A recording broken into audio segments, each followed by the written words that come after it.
নমস্কার বন্ধুরা, দেখো আজকে করব পটল দিয়ে আলু দিয়ে ঝোল। পটলগুলো কেটে আমার ধোয়া হয়ে গেছে, দেখো এখানেও আলু কাটা হয়ে গেছে। আর করব এই যে মাছ দিয়ে, মাছে নুন হলুদ মাখানো হয়ে গেছে। আর মশলায় দেখো আমি দেবো এখানে আদা বাটা আর টমেটো, আর আছে এখানে শুকনো লঙ্কা কাঁচা লঙ্কা, আর এখানে দেবো জিরে। তো দেখো কড়াইতে তেল গরম হয়ে গেছে, এবার মাছগুলো ছেড়ে দেবো।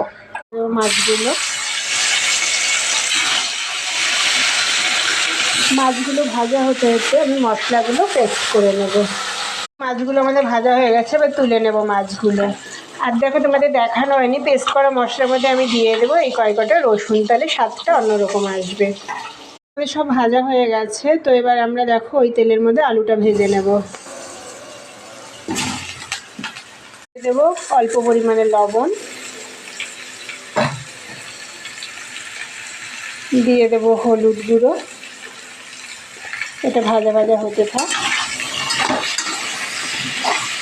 আমরা পটলটাও দিয়ে দেবো।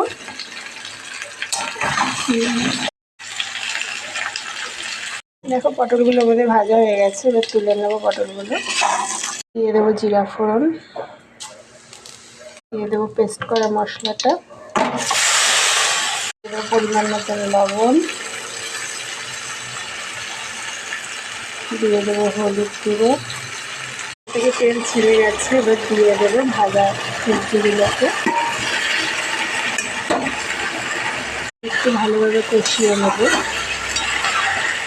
ভালোভাবে কষানো হয়ে গেছে, দিয়ে দেবো জল পরিমাণ মতন। ঝোলটা আমাদের ভালোভাবে ফুটে গেছে, এবার দিয়ে দেবো আমরা ভেজে রাখা মাছগুলো। আবার একটু ফুটিয়ে তারপর আমরা গরম মশলা দেবো। আমাদের মাছের ঝোল তো নামাবো আমরা, তার আগে দিয়ে দেবো গরম মশলার গুঁড়ো। তো তোমাদের যদি ভালো লেগে থাকে এই রেসিপিটি, তাহলে আমার চ্যানেলটি অবশ্যই সাবস্ক্রাইব করে দিও। টাটা।